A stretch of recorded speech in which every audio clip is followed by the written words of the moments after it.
Students, welcome to Magnet Brains. This is Anamika Singh. कैसे हैं आप सभी? मैं आशा करती हूँ कि आप सभी बहुत अच्छे होंगे एंड हाजिर हो चुके होंगे आज के इस प्यारे सी सेशन में, आज की इस प्यारी सी वीडियो में। तो जैसा कि आप सभी को पता है कि आपको हर चैप्टर की जैसे एनसीईआरटी सॉल्यूशन, पाठ्यगत प्रश्न, एमसीक्यूज, एमआईक्यूज, ये सारी चीजें मिलती हैं। साथ ही साथ मिलता है वन शॉट रिवीजन। केवल यहीं तक ही हम नहीं रुकेंगे। वन शॉट रिवीजन के अलावा हम क्विक रिवीजन भी आप सभी को प्रोवाइड कराते हैं, जहां 15 मिनट्स और उससे भी कम टाइम में हम पूरे चैप्टर के जितने इंपॉर्टेंट टॉपिक्स है वो कवर करते हैं। आज मैंने आपकी केमिस्ट्री का फर्स्ट चैप्टर लिया है जिसका नाम है रासायनिक अभिक्रियाएं एवं समीकरण। जी हाँ, बिल्कुल सही सुना है आप सभी ने। आज हम रासायनिक अभिक्रियाएं और जो समीकरण वाला हमारा चैप्टर है इसका आज हम क्या करने वाले हैं भाई, क्विक रिवीजन देखने वाले हैं। तो क्या बोलते हो, शुरुआत करें क्या इसकी? चलो तो फटाफट से हम इसकी शुरुआत करते हैं। और सबसे पहले तो मैं आपको इसके बारे में बताना चाहती हूँ कि भाई ये केमिकल रिएक्शंस बेटा होती क्या है।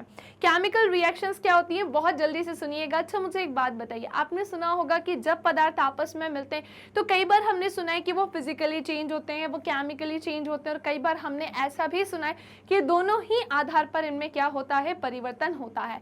लेकिन भाई ये रासायनिक अभिक्रियाएं किन चीजों के बारे में बताती हैं? जहां पर बच्चे हम दो या दो से ज्यादा पदार्थों को आपस में मिलाते हैं, तो जहां पर भी पदार्थों को आपस में मिलाने पर ये क्या करते हैं, रिएक्ट करते हैं और एक नया पदार्थ हमें प्रदान करते हैं। जैसे ध्यान से सुनिएगा, कार्बन के रिएक्शन बच्चे अगर मैं ऑक्सीजन से कराऊंगी तो भैया ये क्या बनाएगा, कार्बन डाइऑक्साइड बनाएगा।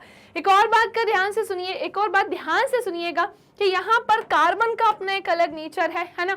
कार्बन का अपना एक अलग नेचर होता है, ऑक्सीजन का अलग होता है। और ध्यान से सुनो, इन दोनों को आपस में मिलाने पर ये जो कार्बन डाइऑक्साइड होगा ना, ये एक अलग ही पदार्थ बनेगा, एक नया पदार्थ बनेगा। ओके, यहाँ पर ये किस चीज का काम करते हैं, इसे हम क्या कहते हैं बच्चे? ये कहलाते हैं अभिकारक।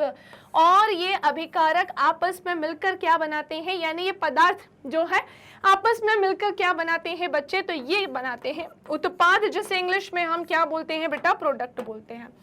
तो मैंने आपको ये कहानी बता दी है। और एक और चीज ध्यान से सुनिएगा, इसमें ये इक्वेशन यानी कि बेटा समीकरण क्या है। भैया समीकरण के बारे में अगर हम बात करें, समीकरण का ही प्रयोग करके हम किसी भी केमिकल रिएक्शन को इजी से इजी वे में शो कर सकते हैं। तो अगर कभी एग्जाम में पूछ लें कि वह अभिक्रियाएं जिसमें एक या अधिक पदार्थ परस्पर अभिक्रिया करके अर्थात पुनः व्यवस्थित होकर एक नए पदार्थ का निर्माण करते हैं, एवं निर्मित पदार्थ के भौतिक एवं रासायनिक गुण जो है, इसके भौतिक और रासायनिक गुण मूल गुण से कैसे होते हैं, सर्वथा भिन्न होते हैं। बस यही क्या कहलाती है, केमिकल रिएक्शन। अच्छा, हमने ये कहानी तो जान ली, लेकिन ये केमिकल रिएक्शन हमेशा बैलेंस्ड होती है क्या? तो भाई कई बार बैलेंस्ड भी होगी और कई बार नहीं होगी, और बोर्ड एग्जाम में जो नहीं होती है उसे बैलेंस करने को आता है। चलो मैं तुम्हें हिट एंड ट्रायल मेथड भी इन 15 मिनट में सिखाती हूँ।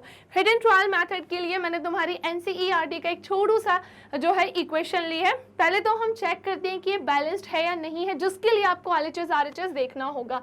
बच्चे ये वाला अभिकारक वाला पार्ट है और ये है उत्पाद वाला पार्ट। इनमें जितने भी एलिमेंट, जितने भी तत्व है, सब नोट डाउन कर लो। जैसे एक साइड हमने क्या देखा, आयरन एक तत्व है, आयरन यहाँ पर भी एक तत्व है। इसी के साथ साथ बेटा हाइड्रोजन एक तत्व है, हाइड्रोजन यहाँ पर भी तत्व है। ऑक्सीजन एक तत्व है, बच्चे ऑक्सीजन यहाँ पर भी एक तत्व है। और साथ ही साथ मैं आपको बताना चाहती हूँ, अब इनमें नंबर ऑफ एटम भी लिखना होगा आपको, ठीक है। हमने देखा आयरन का एक एटम यहाँ है, तो आयरन के 3 एटम यहाँ पर है। फिर हमने देखा हाइड्रोजन यहाँ 2 एटम के साथ है, हाइड्रोजन यहाँ पर भी बच्चे 2 एटम के साथ है। ऑक्सीजन बच्चे यहाँ पर 1 एटम के साथ है और यहाँ पर 4 एटम के साथ है। हमने देखा कि भाई आयरन यहाँ पर बैलेंस्ड नहीं है, यस हाइड्रोजन है, लेकिन ऑक्सीजन भी यहाँ पर बैलेंस्ड नहीं है। बेटा आप इसी तरह से पहले तो हर इक्वेशन को चेक करोगे, ये मैंने आपको यहाँ पर सिखा दिया है मैम, ठीक है। हम सीख तो चुके हैं कि इक्वेशन को बैलेंस्ड चेक कैसे करेंगे कि बैलेंस है या फिर बैलेंस्ड नहीं है, तो वो मैंने तरीका आपको बता दिया। एलएचएस आरएचएस दोनों में तत्वों को नोट कर लेना प्रॉपर ऐसे, और उसके बाद नंबर ऑफ एटम या परमाणु की संख्या भी लिखना।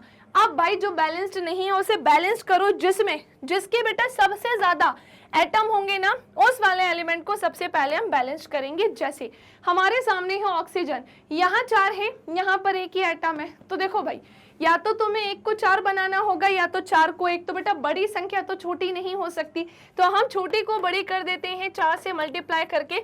नाउ हमारा ऑक्सीजन यहाँ पर बैलेंस्ड हो गया है। पर ऐसा नहीं हो सकता कि मैं सीधे यहाँ पर ऑक्सीजन में 4 लगा दूं, नहीं, यहाँ पे बच्चे कोएफिशिएंट में क्या लगेगा, 4 लगेगा, ठीक है ना। अब कोएफिशिएंट में 4 लगने का मतलब भैया हाइड्रोजन भी यहाँ पर 4 से बड़ा है और ऑक्सीजन में तो 4 आया ही है, तभी ये बैलेंस्ड है। कोएफिशिएंट में अगर कुछ होता है तो वो सभी एलिमेंट्स के लिए होता है। हमारा यहाँ हाइड्रोजन बिगड़ गया, 4 दूनी 8 हाइड्रोजन बच्चे अब यहाँ पर आ गए हैं। कितने हाइड्रोजन आ गए हैं, तो सुनो सुनो सुनो, यहाँ पर आ गए हैं 4 दूनी 8 हाइड्रोजन। भैया इसे भी 8 करो, इसने इसको बिगाड़ दिया तो इसे भी 8 करना पड़ेगा। कैसे करेंगे, तो यहाँ हाइड्रोजन हमारा जो 2 एटम के साथ था, इसके कोएफिशिएंट में भी मैं क्या लगा दे रही हूँ बेटा, 4 लगा दे रही हूँ। नाउ 4 दूनी क्या हो जाएगा भैया, ये हो जाएगा 8। तो हमारा ऑक्सीजन हाइड्रोजन दोनों बैलेंस्ड है, ठीक है। हमने देखा आयरन यहाँ पर 1 एटम के साथ है और यहाँ पर जो है 3 एटम के साथ है। 3 को तो 1 नहीं कर सकते हैं, तो एक काम करते हैं 1 को 3 कर देते हैं। सो हमने किया भाई मल्टीप्लाई बाय 3, तो ये क्या हो जाएगा 3, जिसके लिए मुझे इसके कोएफिशिएंट में भी क्या ऐड करना होगा बच्चे, 3। नाउ हमारा LHS RHS क्या हो गया है, बैलेंस्ड हो गया है। हमारी केमिकल रिएक्शन यहाँ पर क्या हो गई है बच्चे, संतुलित हो गई है। समझे कि नहीं समझे, तो भाई आगे बढ़ते हैं और मैं आपको यहाँ पर कुछ केमिकल रिएक्शंस के बारे में बताने जा रही हूँ। कुछ केमिकल रिएक्शंस है वो तुम्हें पता होना चाहिए, डायरेक्ट एग्जाम में पूछी जाती है। जैसे भाई मोस्ट रिपीटेड क्वेश्चंस में से एक है कि मैम ये कॉम्बिनेशन रिएक्शन क्या होती है, संयोजन अभिक्रिया क्या है। वैसे तो इस चैप्टर में बहुत कुछ है, बट मैंने बोला ना 15 मिनट का क्विक रिविजन है जिसमें मैं सारी इंपॉर्टेंट चीजें पढ़ाऊंगी। संयोजन अभिक्रिया में सिंपली मैं आपको बताती हूँ जहां पर 2 या 2 से ज्यादा अभिकारक आपस में मिलकर बच्चे क्या करते हैं, एक सिंगल प्रोडक्ट, एकल उत्पाद का निर्माण करते हैं, बस वही क्या कहलाती है, कॉम्बिनेशन रिएक्शन कहलाती है। सो कॉम्बिनेशन रिएक्शन में आपको हमेशा ध्यान रखना है कि 2 या 2 से ज्यादा अभिकारक ही आपस में मिलेंगे और आपस में मिलकर क्या करेंगे बेटा, एकल उत्पाद का निर्माण करेंगे, जैसा कि आप यहाँ पर देख पा रहे हैं। सो हमने देखा भाई बहुत रिपीट या दिखने वाले क्वेश्चन में से एक, अगर कैल्शियम ऑक्साइड की रिएक्शन H2O वाटर से होती है, सो ये हमें क्या देता है, कैल्शियम हाइड्रोक्साइड देता है और यहाँ पर ऊष्मा भी उत्पन्न होती है। सो यहाँ पर 2 अभिकारक थे जिन्होंने आपस में मिलकर एक प्रोडक्ट यानी उत्पाद का निर्माण किया, यानी ये बेस्ट एग्जांपल किसका हो जाएगा, कॉम्बिनेशन रिएक्शन का। भाई संयोजन अभिक्रिया के कुछ और उदाहरण भी हैं, जैसे कोयले का दहन करना, जहां कार्बन की रिएक्शन ऑक्सीजन से कराई, सो इसने हमें क्या दिया, प्रोडक्ट दिया। हाइड्रोजन की रिएक्शन ऑक्सीजन से कराई तो इससे वाटर का निर्माण हुआ है, यानी हाइड्रोजन ऑक्सीजन से मिलकर H2O वाटर का फॉर्मेशन करता है। ये भी यहाँ पर क्या हो रहा है बेटा, सो कॉम्बिनेशन रिएक्शन हो रही है। सो हमने जान लिया 2 या 2 से ज्यादा अभिकारक जब आपस में मिलकर एक सिंगल प्रोडक्ट यानी उत्पाद का निर्माण करेंगे, वही हमारी क्या हो जाएगी, कॉम्बिनेशन रिएक्शन हो जाएगी, ठीक है। चलिए इसी के साथ अब आगे आते हैं। बहुत बार आपको देखने को मिलेगा डिस्प्लेसमेंट रिएक्शन, जिसे हम विस्थापन अभिक्रिया कहते हैं। बेटा आपको याद है मैंने रिएक्टिविटी सीरीज पढ़ाई थी, अगर आप लोगों ने मेरे अभी तक के सेशंस नहीं देखे या जिन बच्चों ने देखे होंगे तो उनको याद होगा कि मैम ने कई बार रिएक्टिविटी सीरीज पढ़ाई है। रिएक्टिविटी सीरीज जिसे हम हिंदी में सक्रियता श्रेणी कहते हैं, है ना। तो क्या होता है ना, सारे ही एलिमेंट्स बेटा रिएक्टिव हो ऐसा नहीं है, बहुत सारे एलिमेंट्स हैं। कुछ एलिमेंट्स जो है वो बहुत ज्यादा रिएक्टिव होते हैं और कुछ कैसे होते हैं, कम। जैसे सुनो, पोटेशियम सबसे ज्यादा रिएक्टिव है, then sodium, calcium, magnesium, aluminium, zinc हो जाएगा, आयरन हो जाएगा, लेड होगा, ऐसे करके इनका पूरे का सीक्वेंस चलता है। और यहाँ पर जैसे जैसे नीचे जाते जाएंगे इनकी रिएक्टिविटी भी बच्चों डिक्रीज होती जाएगी, यानी कि घटती जाएगी, ठीक है।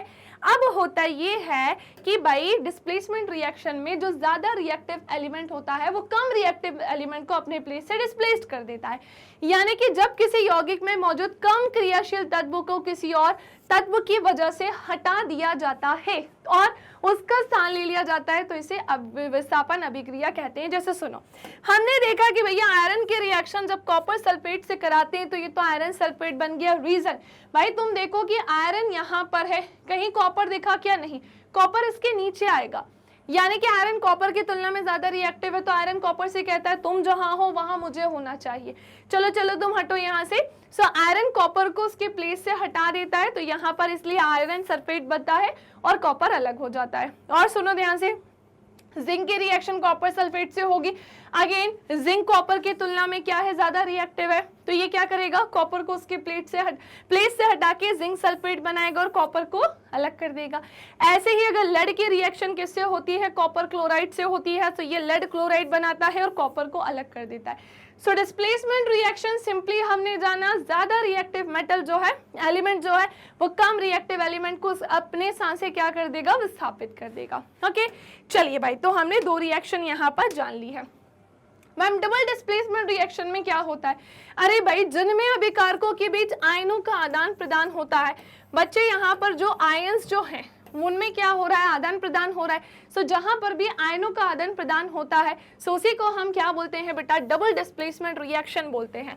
जैसे सोडियम सल्फेट की रिएक्शन बेरियम क्लोराइड से कराने पर ये बेरियम सल्फेट बनाता है और सोडियम क्लोराइड देता है। सो बेसिकली यहाँ पर आयंस क्या हुए हैं, एक्सचेंज हुए, इनका आदान प्रदान हुआ है, और इसी को हम क्या कहेंगे भैया, डबल डिस्प्लेसमेंट कहेंगे। चलो भाई अब आते हैं सबसे लास्ट कहानी की तरफ, उपचयन अपचयन अभिक्रिया। मैम ये क्या होती है, सो बेटा जब किसी पदार्थ में ऑक्सीजन की वृद्धि होती है तो कहते हैं कि उसका उपचयन हुआ है, और जब अभिक्रिया में किसी पदार्थ में ऑक्सीजन का ह्रास यानी कि कमी होती है तो हम कहते हैं उसका अपचयन हुआ है।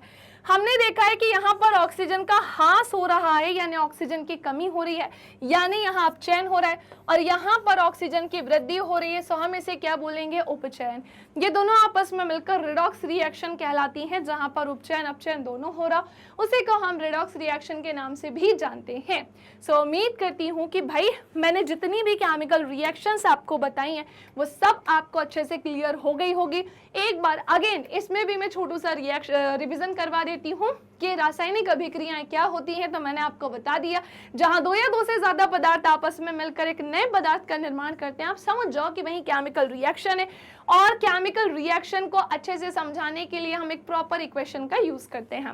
इसी के साथ बच्चे आइएगा, मैंने आपको एक इक्वेशन बताई। बोर्ड एग्जाम में बहुत बार ऐसा होता है कि पेपर में कोई भी रिएक्शन देकर पूछ लेते हैं कि ये संतुलित है या नहीं, और अगर नहीं है तो इसे संतुलित करो, ऐसा भी क्वेश्चन आता है। ओके, संयोजन अभिक्रिया क्या होती है, जहां दो या दो से ज्यादा अभिकारक आपस में मिलकर एकल उत्पाद का निर्माण करें।